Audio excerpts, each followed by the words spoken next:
नमस्ते दर्शकों, आइए देखते हैं भारत का सौंदर्य और वैभव। मेरे पीछे का जो दृश्य आपको दिख रहा है वो देखकर आप आश्चर्य से थक्क हो गए रहेंगे ना।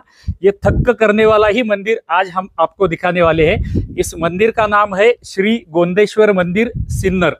महाराष्ट्र में नासिक के पास में सिन्नर नाम का एक छोटा तालुका प्लेस आता है, तालुका का गांव है। और उसी गांव के बाजू में, गांव के बगल में ही ये सुंदर मंदिर हमें देखने के लिए मिलता है। मेरे पीछे आप देख सकते हैं केवल एक मंदिर यहाँ पर नहीं है, ये शिव पंचायतन है। यहाँ पर मध्य में जो मंदिर आपको मेरे पीछे दिख रहा है वो मुख्य शिव का मंदिर है, महादेव का मंदिर है। और उसके बाजू में जो आपको मंदिर दिख रहे हैं वो गणपति का एक, गणेश जी का एक मंदिर है, पार्वती माता का एक मंदिर है, विष्णु देव का एक मंदिर है और सूर्य भगवान का एक मंदिर है, जो आपको अन्य कहीं जगह पे देखने के लिए नहीं मिलेगा। ऐसा शिव पंचायतन हम देखने वाले हैं। किंतु ये शिव पंचायतन और हर एक यहाँ के मंदिर में सुंदर नक्शी काम किया गया है, जो देखने के लिए हमें समय लगने वाला है। सुविधा के लिए हमने एक प्लेलिस्ट बनाया है हमारे चैनल पर, जिसका नाम होगा गोंदेश्वर मंदिर सिन्नर। वो हमारे गोंदेश्वर मंदिर सिन्नर के प्लेलिस्ट में जाके आपको ये सारे वीडियो मिल जाएंगे। यहाँ के छोटे छोटे 5 मंदिर के हम 5 वीडियो बनाने वाले हैं और वो सारे वीडियो आपको उसी प्लेलिस्ट में मिल जाएंगे। तो आपसे प्रार्थना है कि कृपया हमारा गोंदेश्वर मंदिर का प्लेलिस्ट का लाभ उठाइए। तो आइए मंदिर देखने का आरंभ करते हैं, जिसमें हम पहले शिवजी का जो मुख्य मंदिर है वो पहले देखने वाले हैं। तो चलिए मंदिर की दिशा में। तो दर्शकों, अभी हमने जैसे अंदर से बताया, हम मंदिर के देखने की शुरुआत जो है, उसका आरंभ जो है वो मंदिर के प्रवेश द्वार देखने से कर रहे हैं। मेरे दोनों बाजू में आप देख सकते हैं, दोनों बाजू में मंदिर की तटबंदी हमें दिखाई देती है। दोनों बाजू की ये जो तटबंदी है पूरी पाषाण से बनाई हुई है। ये तटबंदी अत्यंत मजबूत है और पाषाण से बनी हुई सुंदर तटबंदी हमें यहाँ पर देखने के लिए मिलती है। मेरे पीछे आपको जो दिख रहा है ये मंदिर का मुख्य प्रवेश द्वार है। इस प्रवेश द्वार से अंदर जाते ही हमें दिखाई देता है वो थक्क करने वाला दृश्य जो आपने अभी देखा था। तो चलिए अभी मंदिर के अंदर प्रवेश करते हैं इस प्रवेश द्वार से। इस प्रवेश द्वार के ऊपर भी आप देखेंगे तो अब हमें बहुत सा नक्शी काम यहाँ पर किया हुआ दिखाई देता है। वैसे तो हमने निर्णय लिया था कि इस प्रवेश द्वार पर हम अधिक समय व्यतीत नहीं करेंगे, क्योंकि अंदर ये मंदिर इतना विशालकाय है कि हम देखते ही रह जाने वाले हैं। यहाँ के आप द्वारपाल देख लीजिए, मुझसे रहा नहीं गया इसलिए मैं आपको दिखा रहा हूँ। 3 द्वारपाल इस दिशा में है, द्वारपाल या द्वारपालिका, और ऐसे ही 3 द्वारपाल या द्वारपालिका हमें प्रवेश द्वार की दूसरी दिशा में दिखाई देते हैं। उसके ऊपर की आप द्वार शाखा का सुंदर नक्शिका देख लीजिए। और मध्य में हमें ललाट बिंब में गणेश जी की प्रतिमा दिखाई देती है। गणेश जी को वंदन करके ही हमें मुख्य मंदिर में प्रवेश करना है। ललाट बिंब के बाजू की द्वार शाखा आप यहाँ पर देख सकते हैं। उसके ऊपर अत्यंत सुंदर छत बनाया गया है प्रवेश द्वार को, और उसके ऊपर कुछ शिल्प है। मैं थोड़ा सा दूर जाके आपको दिखाता हूँ। यहाँ पर 5 छोटे छोटे मंदिर बनाए गए हैं और हर एक मंदिर में भिन्न भिन्न प्रकार के देवताओं का दर्शन हमें प्रवेश द्वार के ऊपर ही हो जाता है। अभी आप थोड़ा सा इस मंदिर का परिसर या प्रांगण देख लीजिए। ये संपूर्ण मंदिर, उसका परिसर और प्रांगण अत्यंत स्वच्छ रखे गए हैं और अत्यंत सुंदर दिखते हैं।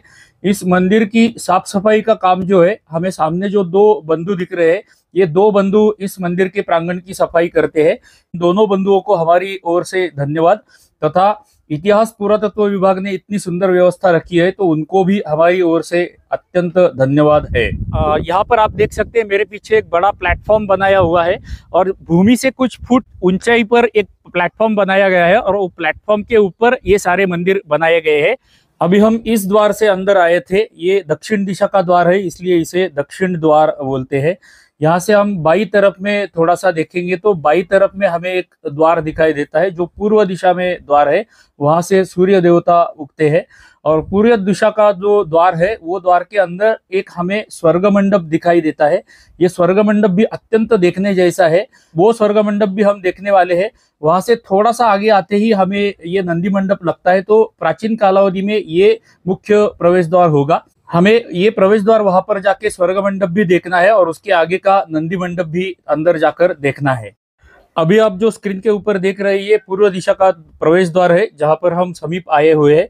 ये प्रवेश द्वार आजकल बंद रहता है, यहाँ पर द्वार बनाकर उसे ताला लगाया जाता है। यहाँ से कोई आता जाता नहीं है, किंतु ये प्रवेश द्वार का स्वर्ग मंडप जो है, जो हमने केवल खिद्रापुर के मंदिर में आज तक देखा था, वो हमें यहाँ पर देखने के लिए मिलता है। यहाँ पर आप देख सकते हैं नीचे भूमि पर गोल आकार का धूप आया हुआ है और उसके बाजू में पूरी छाव है। तो ये छाव और अंदर का गोलाकार धूप ये कैसे आया है, तो ऊपर जो हमें स्वर्ग मंडप दिखाई देता है, ये स्वर्ग मंडप के कारण नीचे ऐसा दिखाई देता है। ये स्वर्ग मंडप हमने खिद्रापुर के मंदिर में देखा था। उसके बाद में खिद्रापुर के मंदिर के बाद में केवल हमें इस मंदिर में हमें ये स्वर्ग मंडप देखने को मिला। ये स्वर्ग मंडप अत्यंत सुंदर है, मोहनीय है, दर्शनीय है। हम इसे देखते ही रह जाते हैं क्योंकि यहाँ पर अत्यंत सुंदर नक्शेकाम भी किया हुआ है। इस स्वर्ग मंडप के नीचे रंगशिला होती है और रंगशिला पर परमेश्वर को कला सादर करने के लिए उस रंगशिला का प्रयोग किया जाता है। और ऊपर बैठे हुए देव देवता जो गोलाकार भाग में बनाए गए हैं और स्वर्ग में बैठे हुए देव देवता भी ये वो हमारी सादर की हुई कला देखते हैं, ऐसी संकल्पना इस स्वर्ग मंडप में होती है, इसलिए इसे स्वर्ग मंडप बोलते हैं। अभी जो आप देख रहे हैं ये स्वर्ग मंडप के ऊपर की दिशा में बनाया हुआ नक्शेकाम देख रहे हैं। अत्यंत सुंदर नक्शेकाम। इसमें कुछ अभी नुकसान हुआ है, कुछ टूटा फूटा भाग हमें यहाँ पर दिखता है, किंतु यहाँ पर भी बहुत देखने जैसा बाकी है। खिद्रापुर का जो स्वर्ग मंडप है उसमें अष्टदिक्पाल ऊपर बनाए गए हैं, वैसे यहाँ पर हमें सुंदर नक्शेकाम ऊपर की दिशा में बनाया हुआ दिखाई देता है। ये हमारे पूर्वजों ने हमारे लिए बना के रखा हुआ हमारा सौंदर्य और वैभव है। ये देखने के लिए हमें भी आना चाहिए और हमारी अगली पीढ़ी को भी हमें उद्युक्त करना चाहिए। अभी जो आपने स्वर्ग मंडप के दृश्य देखे ये हमारा सौंदर्य है और वैभव है, इसीलिए हम हर चलचित्र की आरंभ जो करते हैं उसमें हम बोलते हैं कि आइए देखते हैं भारत का सौंदर्य और वैभव। वो इसीलिए बोलते हैं ऐसा सौंदर्य हमें भारत में देखना है और भारत का ऐसा सौंदर्य अन्य लोगों को भी दिखाना है। हमारे मित्र, परिवार, परिचित लोग, सहकर्मी जितने भी लोग रहेंगे वो सारे लोगों को हमें ऐसे मंदिर देखने के लिए प्रवृत्त भी करना चाहिए। यही हमारा चैनल का उद्दिष्ट है। अभी हम स्वर्ग मंडप के सामने ही जो नंदी मंडप है उसके पीछे आए हुए हैं। ये नंदी मंडप की पीछे की बाजू अभी आप देख रहे हैं। यहाँ पर तो इतना सुंदर थक्क करने वाला नक्शेकाम हमें देखने के लिए मिलता है कि आप इसे देखकर आश्चर्य से मुग्ध हो जाएंगे, थक्क हो जाएंगे। जरा थोड़ा सा समीप आकर आप देख सकते हैं, यहाँ पर सैकड़ों सूर्य सुंदरिया बनाई गई है। विविध मुद्राओं में बनी हुई ये सूर्य सुंदरिया हमें देखने के बाद हमें मुग्ध कर देती है। ऐसा सुंदर नक्शेकाम हमें इस नंदी मंडप में बाहर की बाजू से किया हुआ दिखाई देता है। नृत्य करती हुई, गायन करती हुई, वाद्य बजाती हुई विविध मुद्राओं की सूर्य सुंदरिया हमें इस नंदी मंडप को बाहर के तीनों बाजू से देखने के लिए मिलती है। उसके ऊपर भी अत्यंत सुंदर नक्शेकाम किया हुआ है। ये नक्काशी हम देखते ही रह जाते हैं, देखते ही रह जाते हैं, देखते ही रह जाते हैं। आप देख सकते हैं विविध मुद्राएं सूर्य सुंदरी हमें दिखाई दे रहे हैं और ऊपर का ये सुंदर नक्शेकाम आप देख सकते हैं। मैं आपको अधिक वर्णन नहीं बताऊंगा क्योंकि ये सारा वर्णन मैं आपको बताते जाऊंगा तो ये वीडियो 4-5 घंटे का हो जाएगा। मैं आपको कुछ नमूने केवल उसके दिखा रहा हूँ। यहाँ पर आप देख सकते हैं ये सूर्य सुंदरी कितनी सुंदर बनाई गई है। उसके अलंकार आप देख सकते हैं। उसके पैरों के पास में यदि आप देखेंगे तो पैरों में भी अत्यंत सुंदर उसका कमर पट्टा, उसके पैरों के अलंकार इतने सुंदर बनाए गए हैं कि हम सोचते रह जाते हैं कि इतना सुंदर नक्शेकाम हमारे पूर्वजों ने करने के लिए कितने वर्ष लिए रहेंगे, कितना द्रव्य उनमें उसमें खर्च किया रहेगा, और हम देखते ही देखते रह जाते हैं। नंदी मंडप के सामने ही हमें बाहर की बाजू में एक छोटा सा शिव मंदिर दिखाई देता है। जो शिव पंचायतन हमने बोला था वो शिव पंचायतन छोड़ के ये भिन्न शिव मंदिर हमें मंदिर के बाहर दिखाई देता है। यहाँ पर आप देख सकते हैं सुंदर नंदी महाराज का दर्शन नंदी मंडप में हमें होता है। शिव का मंदिर है तो वहां पर नंदी महाराज तो होते ही है, किंतु ऐसे कुछ अपवाद होते हैं जिन मंदिरों में हमें नंदी महाराज नहीं दिखाई देते हैं। यहाँ के नंदी महाराज के ऊपर का सुंदर नक्शेकाम आप देख सकते हैं। उसके गले में कुछ श्रृंखलाएं हैं, घंटाओं की माला उसको पहनाई गई है। अत्यंत सुंदर नक्शेकाम। उसकी पीठ के ऊपर जो घंटाओं की माला है उसकी गांठ जो है वो भी हमें अत्यंत सुंदर पद्धति से पीठ के ऊपर बनाई हुई दिखाई देती है। ये हमारे पूर्वज कितने कल्पक थे, उन्होंने घंटाओं की माला की जो गांठ होती है, डोरी की गांठ होती है, वो भी इतनी सुंदर बनाई है। अभी मैं आपको यहाँ के स्तंभ का एक नमूना दिखाता हूँ। इन स्तंभों के ऊपर भी अत्यंत सुंदर नक्शेकाम किया हुआ है। यहाँ पर आप देख सकते हैं एक नृत्य करती हुई महिलाओं का शिल्प है, उसके ऊपर कीर्तिमुख सुंदर बनाया गया है। ऐसे सुंदर कीर्तिमुख इस मंदिर में स्थान स्थान पर विभिन्न स्थानों पर आपको दिखाई देंगे। उसके ऊपर का नक्शेकाम भी आप देख सकते हैं। हमारे विभिन्न चलचित्रों में मैंने आपको नंदी मंडप के स्तंभों के ऊपर और ऊपर की दिशा में किया हुआ नक्शेकाम दिखाया हुआ है, तो मैं यहाँ पर अधिक समय व्यतीत नहीं करूंगा। आपको मैं कुछ नमूने उसके दिखा रहा हूँ। यदि आपने हमारे अन्य वीडियो देखे नहीं रहेंगे तो वो चलचित्र भी देख लीजिए। अभी आप यहाँ का छत देख लीजिए, अत्यंत सुंदर गोलाकार शिखर के नीचे का छत हमें दिखाई देता है। पाषाण में बनाया हुआ एक सुंदर और बड़े आकार का झूमर मध्य में हमें दिखाई देता है। अभी आप कल्पना कर सकते हैं कि ऐसे पाषाण में एक बड़ा झूमर बनाना है और वो शिखर में उल्टा लटका के लगाना है, तो कितना द्रव्य हमारे पूर्वजों ने हमारे लिए खर्च करके रखा है, ये हमें देखने के लिए आना चाहिए। इस नंदी मंडप के सामने ही हमें मुख्य गोंदेश्वर का मंदिर दिखाई देता है। उस मंदिर में हमें अभी दर्शन करने के लिए जाना है, वहां पर भी हमें बहुत कुछ देखने जैसा मिलेगा। अभी हम मुख्य गोंदेश्वर मंदिर के प्रवेश मंडप के समीप आ गए हैं। इस प्रवेश मंडप को भी 4 सुंदर नक्शेकाम किए हुए स्तंभ हमें दिखाई देते हैं। मध्य में जो आपको फ्लैशलाइट लगाया हुआ प्लेन स्तंभ दिख रहा है, ये स्तंभ बाद में इस प्रवेश मंडप को आधार देने के लिए लगाया गया रहेगा, ऐसा हमारा अनुमान है। अन्य जो 4 प्राचीन स्तंभ है उनके ऊपर अत्यंत सुंदर सूर्य सुंदरिया तथा सुंदर शिल्प हमें देखने के लिए मिलते हैं। आज तक हमने बहुत से मंदिरों में व्याल शिल्प देखे हुए हैं, छोटे छोटे आकार के व्याल शिल्प बहुत मंदिरों में हमने देखे हैं, किंतु यहाँ पर हमें बड़े आकार का लगभग 4 फुट ऊंचाई का ये व्याल दिखाई दिया। ये व्याल की विशेषता ये है कि इस व्याल के पैरों के नीचे उसने एक हाथी को दबाया हुआ है। ऐसा व्याल हमें और कहीं देखने के लिए नहीं मिला था, ये यहाँ की विशेषता है। अभी हम मंदिर के प्रवेश मंडप में है। यहाँ से पीछे हमने नंदी मंडप देखा था, उसके पीछे प्रवेश द्वार देखा था। सामान्यतः कोई भी विशालकाय मंदिर की रचना ऐसी होती है, बाहर प्रवेश द्वार होता है, उसके अंदर नंदी मंडप होता है, नंदी मंडप के सामने प्रवेश मंडप होता है, प्रवेश मंडप के आगे सभा मंडप, उसके आगे अंतराल और उसके आगे मुख्य गर्भगृह होता है। अभी सभा मंडप के प्रवेश द्वार के ऊपर यदि हम देखेंगे तो यहाँ पर भी हमें अत्यंत सुंदर नक्शेकाम किया हुआ दिखाई देता है। कुछ छोटे छोटे आकार के मंदिर है, उसमें कुछ देव देवताओं के शिल्प है। इस मंदिर में विविध स्थानों पर हमें विविध देवताओं के शिल्प तथा सैकड़ों हजारों में सूर्य सुंदरिया देखने के लिए मिलती है। नीचे हमें द्वारपाल या द्वारपालिका दिखाई देते हैं। 5 द्वारपालिका या द्वारपाल इस बाजू में है, जैसे इस बाजू में है वैसे ही यहाँ के दूसरे बाजू में भी 1 2 3 4 5 द्वार शाखा यहाँ पर है, द्वारपाल यहाँ पर है। इन द्वारपालों को यदि हम बारीकी से देखेंगे तो आप देख सकते हैं, यहाँ पर बाई बाजू का मैं आपको दिखा रहा हूँ, ये 4 जो है ये 4 द्वारपालिकाएं है और मध्य में हमें भैरव का शिल्प दिखाई देता है। भैरव के हाथ में डमरू है, ये डमरू हमें क्लियरली देखने को मिलता है। उसके बाएं हाथ में देखेंगे हम तो नीचे की बाजू में हमें गदा पकड़ी हुई दिखाई देती है, तो ये भैरव है। जैसा भैरव ये बाई बाजू में है वैसा ही भैरव दाई बाजू में है, और बचे हुए 4 जो है वो द्वारपालिकाएं हमें यहाँ पर देखने के लिए प्रवेश द्वार के ऊपर मिलती है। यहाँ की द्वार शाखाएं भी आप देख सकते हैं, जैसी बाई बाजू में द्वार शाखाएं है और सुंदर नक्शेकाम इन द्वार शाखाओं पर किया है, वैसे ही दाहिनी बाजू में भी हमें देखने के लिए मिलती है। ऊपर ललाट बिंब है, ललाट बिंब में हमें गणेश जी की प्रतिमा दिखाई देती है और ये दाई बाजू की द्वार शाखाएं भी अत्यंत देखने जैसी ही है। ऊपर के दिशा में यदि हम देखेंगे तो ये प्रवेश मंडप का छत हम अभी देख रहे हैं। जैसे नंदी मंडप में एक सुंदर झूमर पाषाण का बनाया हुआ था, वैसे ही सुंदर झूमर यहाँ पर भी लगाया गया है।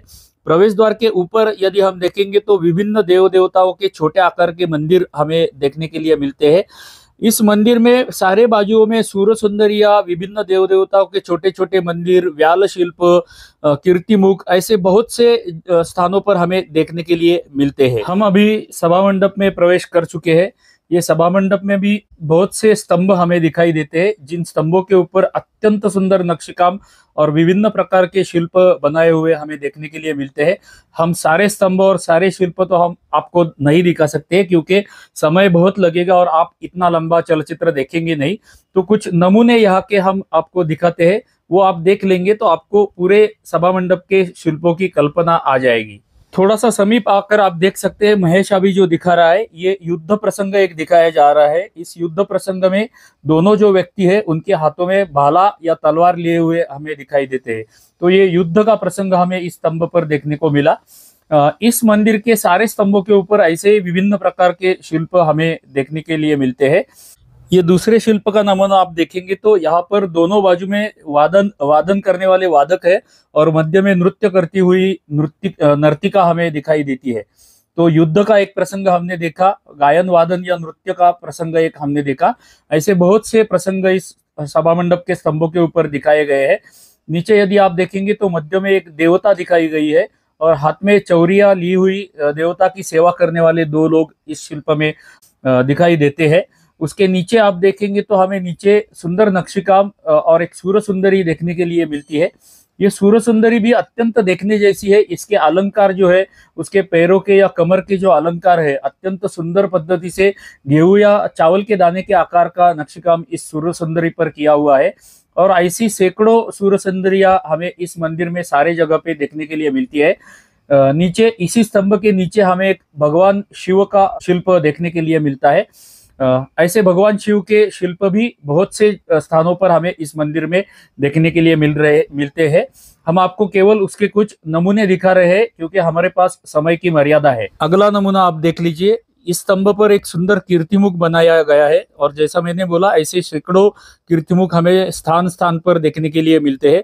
उसके नीचे एक सुंदर डिजाइनिंग किया गया है। आजू बाजू में हम देखेंगे तो कुछ देव कोष्टक भी सभा मंडप में दिखाई देते हैं। ऊपर स्तंभों के ऊपर नक्शीकाम किया हुआ है। बाजू के चारों बाजू के जो स्तंभ है उनके ऊपर भी सुंदर नक्शीकाम है। थोड़ा सा अंधेरा इसलिए आपको कम दिखाई देगा, किंतु सुंदर नक्शीकाम देखने के लिए मिलता है। इससे आप कल्पना कर सकते हैं। ये शिल्प आप देख लीजिए। इसमें दो व्यक्ति दिखाए गए हैं जिनके हाथों में हार लिए हुए हैं और ये हार लेकर अंदर शिव भगवान की पूजा करने के लिए जा रहे हैं, ऐसा दिखाने के लिए एक सुंदर शिल्प हमें देखने के लिए यहाँ पर मिलता है। उसके नीचे सुंदर नक्शीकाम और कीर्तिमुख तो स्थान स्थान पर मिलते ही है। ऐसे बहुत से यहाँ पर आप देख सकते हैं। गणेश जी की पूजा करती हुई रिद्धि सिद्धि हमें देखने को मिलती है। ये डिजिटल डिजाइनिंग आप देख सकते हैं। सुंदर कीर्तिमुख छोटा आकार का बनाया हुआ, उसके नीचे एक सूर्य सुंदरी जिसके हाथ में एक बालक लिया हुआ है। ये मध्य में आप देख सकते हैं बालक है। उसके आप गले के अलंकार देख लीजिए, अत्यंत सुंदर गले के अलंकार। उसके पीछे जो उसने फूल पहने हुए हैं वो सुंदर दिखते हैं। उसके केश जो है वो केश भी सुंदर केश दिखते हैं। उसके नाक ओट देख लीजिए, उसके हाथ का बालक देख लीजिए, कमर के अलंकार देख लीजिए। ये इतना सुंदर नक्शीकाम है, इसका मैं वर्णन शब्दों में नहीं कर सकता हूँ। ऐसा सुंदर नक्शीकाम हमें इस गोंदेश्वर मंदिर में देखने के लिए मिलता है। उसके पैरों के अलंकार आप देख लीजिए सूर्य सुंदरी के। हम आपको एक नमूना दिखा रहे हैं, ऐसी सैकड़ों यहाँ पर है। मैं पुनः पुनः ये उच्चार कर रहा हूँ कि ऐसे सैकड़ों है क्योंकि वास्तव में यहाँ पर सैकड़ों ऐसे शिल्प हमें देखने के लिए मिलते हैं। सभा मंडप में हमें नीचे ये कछुआ दिखाई देता है। कछुए से थोड़ा सा यदि हम आगे जाएंगे तो हम मंदिर के अंतराल की दिशा में जाते हैं। सामने आप देख सकते हैं ये दो लोग जो खड़े हैं, ये मंदिर का अंतराल का भाग है। ये अंतराल के अंदर गर्भगृह है और गर्भगृह और ये अंतराल दोनों अत्यंत सुंदर है। यहाँ भी देखने जैसा नक्शीकाम हमें देखने के लिए मिलता है। जैसे ही हम मंदिर के अंतराल में प्रवेश करते हैं, हमें दाई बाजू में और बाई बाजू में देव कोष्टक दिखाई देते हैं। ऊपर एक घंटा टांगी हुई दिखाई देती है। बाएं बाजू का जो देव कोष्टक है उसके ऊपर भी सुंदर नक्शीकाम किया हुआ हमें देखने को मिलता है और वैसे ही दाई बाजू के देव कोष्टक में हमें नक्शीकाम देखने के लिए मिलता है। अब मैं आपको थोड़ा सा क्लोजअप दिखाता हूँ ये देव कोष्टक के ऊपर कैसे नक्शीकाम किया हुआ है। इससे आप कल्पना कर सकते हैं कि दूसरे बाजू का देव कोष्टक कैसा है। और अत्यंत सुंदर नक्शीकाम हमें यहाँ पर देखने के लिए मिलता है। अत्यंत सुंदर नक्शीकाम, ये शब्द भी मेरे बोली में पुनः पुनः आने वाले हैं क्योंकि ऐसा ही ये सुंदर मंदिर है कि मेरे बोली में नेचुरली ऑटोमेटिकली ये अत्यंत सुंदर शब्द पुनः पुनः निकल रहा है। अत्यंत सुंदर प्रवेश द्वार यहाँ का हमें देखने के लिए मिलने वाला है। तो आइए थोड़ा सा समीप से ये प्रवेश द्वार हम देखते हैं। मंदिर के गर्भगृह के द्वार पर जो हमें द्वारपाल दिखाई देते हैं उसमें आप देख सकते हैं ये दो जो है हमें द्वारपालिका ही दिखाई देती है। यहाँ की मध्य की भी एक द्वारपालिका है और ये दो द्वारपाल हमें देखने के लिए मिलते हैं। अत्यंत सुंदर नक्शीकाम ये द्वारपालों के ऊपर भी हमें देखने के लिए मिलता है। ये भगवान शिव का मंदिर है, फिर भी यहाँ पर हमें द्वारपाल करके विष्णु भगवान दिखाई देते हैं। इस शिल्प में आप देख सकते हैं ये मध्य का विष्णु भगवान का द्वारपाल है। इसके हाथ में हमें शंख दिखाई देता है, बाएं हाथ में गदा स्पष्ट दिखाई देती है। तो शिव का मंदिर होके भी विष्णु द्वारपाल करके खड़े हैं, ऐसा हमें यहाँ पर दृश्य दिखाई देता है। ऐसे हमें कुछ जगहों पे, कुछ स्थानों में, कुछ मंदिरों में देखने के लिए मिलता है। जैसे यहाँ पर दाहिनी बाजू में है, वैसे ही बाई बाजू में भी हमें सेम टू सेम द्वारपाल और द्वारपालिका और विष्णु देखने के लिए मिलते हैं। यहाँ के द्वारपालों के ऊपर यदि हम देखेंगे तो द्वार शाखाओं पर भी अत्यंत सुंदर नक्शीकाम यहाँ पर किया हुआ है। ये द्वार शाखाओं का नक्शीकाम आप देख के थक्क हो जाएंगे, इतना सुंदर नक्शीकाम यहाँ पर किया हुआ है। सामान्यतः जितने द्वारपाल नीचे होते हैं उतनी ही द्वार शाखाएं ऊपर की दिशा में लगाई हुई होती है, और दोनों बाजू की द्वार शाखाएं एक समान दिखने को होती है, एक समान आकार की होती है। यहाँ पर आप देख सकते हैं कि नीचे हाथी हमें दिखाई देता है। हाथी के ऊपर यदि हम देखने को जाएंगे तो वहां पर हमें सारे व्याल शिल्प इस सबसे बाहर वाली द्वार शाखा में दिखाई देते हैं। विभिन्न प्रकार के व्याल शिल्प इस द्वार शाखा में दिखाई देते हैं, ये आप देख सकते हैं। उसके बाद की जो द्वार शाखा है मध्य वाली, उसमें हमें कुछ फूल बनाए हुए दिखाई देते हैं, और ये फूलों की 2 नंबर की द्वार शाखा हम देख सकते हैं। 3 नंबर की जो मुख्य विष्णु के ऊपर की द्वार शाखा है उसके ऊपर अधिक नक्शीकाम किया हुआ हमें दिखाई देता है, और सुंदर नक्शीकाम। ये गोलाई आप देख लीजिए, उसके अंदर की जो द्वार शाखा है वो द्वार शाखा के ऊपर भी हमें कुछ व्याल शिल्प ही हमें दिखाई देते हैं। ये व्याल भी अत्यंत देखने जैसे है, और सबसे अंदर वाली जो द्वार शाखा है उसके ऊपर भी अत्यंत सुंदर नक्शीकाम हमें देखने को मिलता है। सबसे ऊपर यदि हम देखेंगे तो ऊपर हमें ललाट बिंब में गणेश जी की स्थापना की हुई दिखाई देती है, और जैसी बाई बाजू की द्वार शाखाएं है वैसी ही दाहिनी बाजू की द्वार शाखाएं है। इस अंतराल का छत भी देखने जैसा है, जैसे हमने बाहर देखा था वैसे ही यहाँ पर गोलाकार में सुंदर नक्शीकाम किया हुआ है, और मध्य में एक बड़े आकार का पाषाण में बनाया हुआ झूमर उल्टा लटकाया हुआ दिखाई देता है। नीचे की दिशा में यदि हम देखेंगे तो मंदिर का अंतराल का प्रवेश द्वार अभी हमने डिटेल में देखा है। अभी आपको जो दिख रहा है मंदिर के उमरठे के सामने बनाई हुई पाषाण में बनाई हुई रंगोली आपको दिखाई देती है। उसके आगे सामान्यतः हम देखते हैं तो गर्भगृह का, शिव के मंदिर का गर्भगृह का जो प्रवेश द्वार होता है वहां पर भी हमें कीर्तिमुख दिखाई देता है, किंतु यहाँ पर जो उमरठा है उसके ऊपर कीर्तिमुख नहीं है। इसके दोनों बाजू में हमें कुछ नृत्य करते हुए शिल्प दिखाई देते हैं। बाई बाजू में और दाई बाजू में, दोनों बाजू में हमें नृत्य करती हुई 3 व्यक्ति हमें दिखाई देते हैं। ओम तत्पुरुषाय विद्महे महादेवाय धीमहि तन्नो रुद्रः प्रचोदयात्। ओम त्र्यंबकं यजामहे सुगंधिं पुष्टिवर्धनम् उर्वारुकमिव बन्धनान् मृत्योर्मुक्ष्यमामृतात्। ओम नमः शिवाय, ओम नमः शिवाय, ओम नमः शिवाय। हर हर महादेव शंभो। जैसे हम हर शिव मंदिर में देखते हैं वैसे ही यहाँ पर भी शिवपिंडी पर सातत्य से जलाभिषेक होता रहता है। जलाभिषेक का जो जल है या तीर्थ है वो यहाँ से शिवपिंडी से बाहर निकलता है। बाहर एक चैनल है और वहां से तीर्थ बाहर जाता है। ये बाहर कहाँ जाता है ये देखने जैसा है, वो हम मंदिर के बाहर जाकर देखेंगे। तो दर्शक हो, अभी आज के वीडियो में हमने पहले तो दोनों प्रवेश द्वार देखे, उसका स्वर्ग मंडप देखा, जो पूर्व दिशा का द्वार है उसमें स्वर्ग मंडप था वो देखा। वहां से आगे आकर हमने नंदी मंडप देखा, नंदी मंडप से आगे आके हमने प्रवेश मंडप, सभा मंडप भी देखा। अभी जो हम खड़े हैं इसको अंतराल बोलते हैं, यह अंतराल भी देखा। अंदर का गर्भगृह भी हमने देखा, और अभी ये शिव मंदिर, शिव पंचायतन गोंदेश्वर का शिव मंदिर बाहर की दिशा से हम देखना आरंभ करने वाले हैं। तो चलिए बाहर। तो दर्शक हो, अभी मंदिर हमने अंदर से देखा था, अभी ये गोंदेश्वर मंदिर जो शिव मंदिर है वो बाहर से देखने का आरंभ हमने कर लिया है। मेरे पीछे आप देख सकते हैं यहाँ पर हत्ती बनाए गए हैं, गजांत लक्ष्मी जिसे बोलते हैं या गज लक्ष्मी जिसे बोलते हैं। ये गज लक्ष्मी की मालिका हमें इस मंदिर पे पूरी चारों बाजू में बनाई हुई दिखाई देती है। ये गज लक्ष्मी जो होती है ये वैभव का प्रतीक होती है, और वैभव दिखाने के लिए, और दूसरा एक उसका भावार्थ ये होता है कि इन हाथी की मालिकाओं ने अपनी पीठ पर इस मंदिर का भार लिया हुआ है। ये दर्शाने के लिए ये हाथी की मालिका पूरे मंदिर के चारों बाजू में हमें दिखने को मिलती है। हमने खिद्रापुर का कोपेश्वर का मंदिर बाहर से देखा था, वहाँ पर हमें लगभग 200 के आसपास ऐसे हाथी दिखाई दिए थे। यहाँ पर हमने अभी तक गिने नहीं है, किंतु यहाँ पर भी 200 से अधिक हाथी हमें देखने के लिए मिलेंगे। अभी यहाँ से थोड़ा सा हम ऊपर देखेंगे तो आप यहाँ पर मध्य भाग में देख सकते हैं। मध्य भाग में रामायण, महाभारत, विष्णु के दशावतार, ऐसे बहुत से शिल्प और अन्य देव देवताओं के बहुत से शिल्प हमें मध्य भाग में दिखाई देते हैं।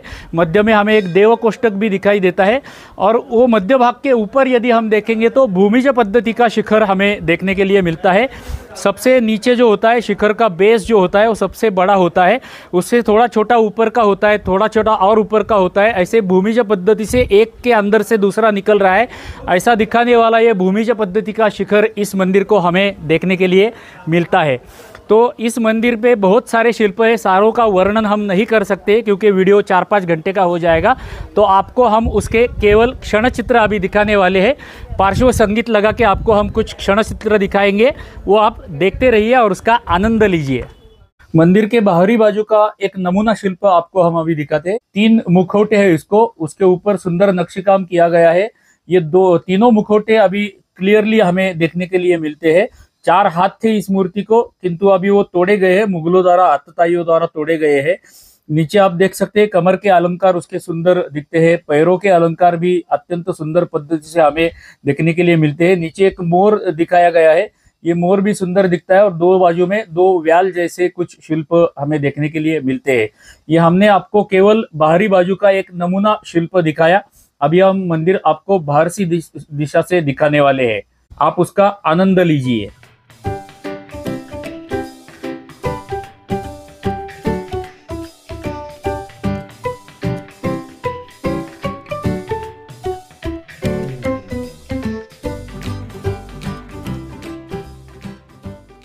सुंदर सुंदर अति सुंदर, दूसरे मेरे पास शब्द नहीं है, मेरे शब्द अधूरे पड़ रहे इस सुंदर मंदिर का वर्णन करने के लिए।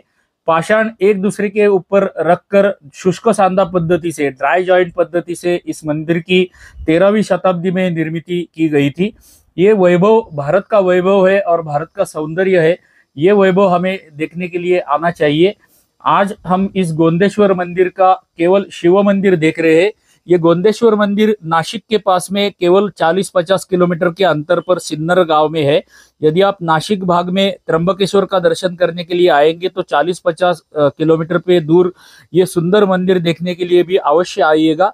जैसे हम ये मंदिर देखकर आनंदित हो रहे हैं, वैसे आप भी इस मंदिर को देखकर आनंदित हो जाएंगे, इसकी हमें पक्की गारंटी है। तो दर्शकों, आज तक कुछ वीडियोज में, कुछ चलचित्रों में मैंने आपको बताया था कि अंदर के मुख्य देवता को जो अभिषेक किया जाता है उसका तीर्थ यदि गोमुख से बाहर आ रहा है तो वो मंदिर 800 वर्ष या उससे बाद में बनाया गया हुआ मंदिर होता है। और यदि ऐसा मकर मुख से मंदिर का तीर्थ बाहर आ रहा है, जलाभिषेक किया हुआ तीर्थ बाहर आ रहा है, तो ये मकर मुख इसकी पहचान होती है कि ये मंदिर कम से कम 1000 वर्ष या उससे प्राचीन मंदिर है। अभी जो हम गोंदेश्वर का शिव मंदिर देख रहे हैं ये 1300 ईस्वी सन 1300 में बनाया हुआ मंदिर है, तो लगभग 1100 साल इसको हो गए, 1100 वर्ष इसको हो गए। इसलिए यहाँ पर तीर्थ जो बाहर आता है वो इस मकर मुख से बाहर आता है। अभी हम मकर मुख का थोड़ा सा क्लोजअप आपको दिखाते हैं कि इसके ऊपर भी सुंदर नक्शीकाम किया हुआ हमें दिखाई देता है। यह है मकर मुख का क्लोजअप जो अभी आप देख रहे हैं। मंदिर की दाहिनी बाजू अभी हम देख रहे हैं, मकर मुख के बराबर ऊपर देखेंगे तो विष्णु का एक सुंदर शिल्प हमें दिखाई देता है। कल्पना ऐसी है कि अंदर शिव को जो जलाभिषेक किया जाता है उसका तीर्थ विष्णु भगवान के चरणों से मकर मुख से बाहर आ रहा है। ये मकर मुख क्यों होता है, तो गंगा नदी हमारे धर्म में पवित्र मानी जाती है। गंगा देवता का वाहन जो होता है वो मकर होता है और वो गंगा का प्रतीक करके ऐसे प्राचीन मंदिरों में हमें मकर मुख देखने के लिए मिलते हैं। इस विष्णु के शिल्प के ऊपर हमें एक सुंदर देव कोष्टक देखने के लिए मिलता है और मंदिर दाहिनी बाजू से ऐसे दिखता है जो आपको अभी स्क्रीन के ऊपर दिख रहा है। मैं इसका वर्णन नहीं करूंगा क्योंकि हमारे पास समय की मर्यादा है। सुंदर मंदिर हमें दाहिनी बाजू से भी देखने को मिलता है। मंदिर के उत्तर द्वार पर भी जैसे हमने आरंभ में देखा था वैसा ही एक बड़े आकार का व्याल शिल्प हमें देखने के लिए यहाँ पर मिलता है और अत्यंत सुंदर नक्शकाम इस उत्तर द्वार के ऊपर भी किया हुआ देखने को मिलता है। थोड़ा सा नीचे आके इस व्याल शिल्प के हम नीचे आके देखेंगे तो यहाँ पर कुछ सूर्य सुंदरी हमें देखने के लिए मिलती है जिनके ऊपर अत्यंत सुंदर नक्शकाम किया हुआ है। मैं अभी इसका वर्णन नहीं करता हूँ, अब केवल आपको कुछ सैंपल्स इसके या नमूने आपको दिखाता हूँ। ये है उत्तरी द्वार की बाहर की बाजू। मंदिर के उत्तर दिशा का प्रवेश द्वार हम सामने की बाजू से अभी आप देख रहे हैं। इसको भी 2 स्तंभ बाद में लगाए गए, जो मध्य में आपको स्तंभ दिख रहे हैं वो बाद में लगाए गए हैं। अभी ऑलरेडी हमने इसके पहले 2 प्रवेश द्वार देखे हुए हैं। वहां पर जैसा नक्शेकाम हमने देखा था उन द्वारों के जैसा ही नक्शेकाम यहाँ पर भी बनाया हुआ हमें देखने के लिए मिलता है। उत्तर द्वार का एक शिल्प नमूना अभी हम आपको दिखा रहे हैं। ये पाषाण जो है वो जीर्ण होने वाला पाषाण है, अभी थोड़ा सा जीर्ण हुआ है, किंतु हमें सुंदर शिल्प यहाँ पर देखने के लिए मिलता है। इस शिल्प को थोड़े थोड़े खड्डे पड़े हुए हैं, किंतु हम सहजता से परीक्षा कर सकते हैं कि ये गणेश जी का शिल्प हमें यहाँ पर देखने के लिए मिलता है। इस गणेश जी के सुंदर शिल्प के ऊपर की दिशा में हम देखेंगे तो वहां पर हमें यक्षिणी का एक शिल्प दिखाई देता है, जिसने दोनों हाथ ऊपर किए हुए होते हैं और अपने हाथों के ऊपर मंदिर के छत का भार या शिखर का भार लिया हुआ है। ऐसा दर्शाने के लिए ऐसी यक्षिणियां हमने बहुत से मंदिरों में देखी हुई है। कुछ मंदिरों में हमें यक्षिणी के जगह पे नाग देवता दिखाई देते हैं। नाग देवता के फन के ऊपर मंदिर का भार लिया हुआ है उन्होंने, ऐसा दर्शाने के लिए नाग देवता भी हमें कुछ स्थानों पर दिखाई देती है। नंदी मंडप के बाजू में हमें 3 भग्न अवस्था में नंदी महाराज दिखाई देते हैं। अभी हमारा मंदिर देखकर पूर्ण हो चुका है। अभी हम इस चलचित्र के इतिश्री की दिशा में जा रहे हैं, तो आइए इस चलचित्र की इतिश्री करते हैं। तो दर्शक हो, नासिक के पास में ही सिन्नर नाम का छोटा सा गांव है। उस छोटे से गांव में ये आश्चर्य करने वाला या आश्चर्यचकित करने वाला, थक्क करने वाला शिल्प समूह आज हमने देखा।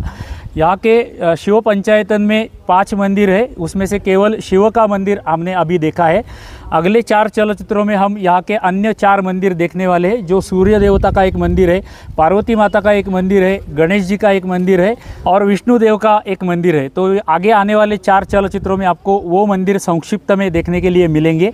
अभी के वीडियो में हमने ये मेरे पीछे जो है ये मुख्य शिव मंदिर देखा है। आपसे प्रार्थना है कि हमारे चैनल पर गोंदेश्वर मंदिर नाम की प्लेलिस्ट हम बना रहे हैं। वो प्लेलिस्ट में आपको यहाँ के सारे मंदिर देखने के लिए मिलेंगे और वो मंदिर आपको उसकी सारी जानकारी वहाँ पर मिलेगी। तो उस प्लेलिस्ट का, गोंदेश्वर मंदिर नाम के प्लेलिस्ट का अवश्य लाभ उठाइए, आपसे प्रार्थना है। हमारी नित्य की प्रार्थना तो आपसे रहती है कि यदि हमारा यह चलचित्र आपको अच्छा लगा रहेगा तो कृपया एक लाइक कर दीजिए, एक छोटा सा कमेंट अवश्य कर दीजिए। हमारे चैनल को यदि आपने अभी तक सब्सक्राइब नहीं किया है तो चैनल को सब्सक्राइब भी कर दीजिए, ये आपसे हृदयपूर्वक प्रार्थना है। धन्यवाद, धन्यवाद, धन्यवाद।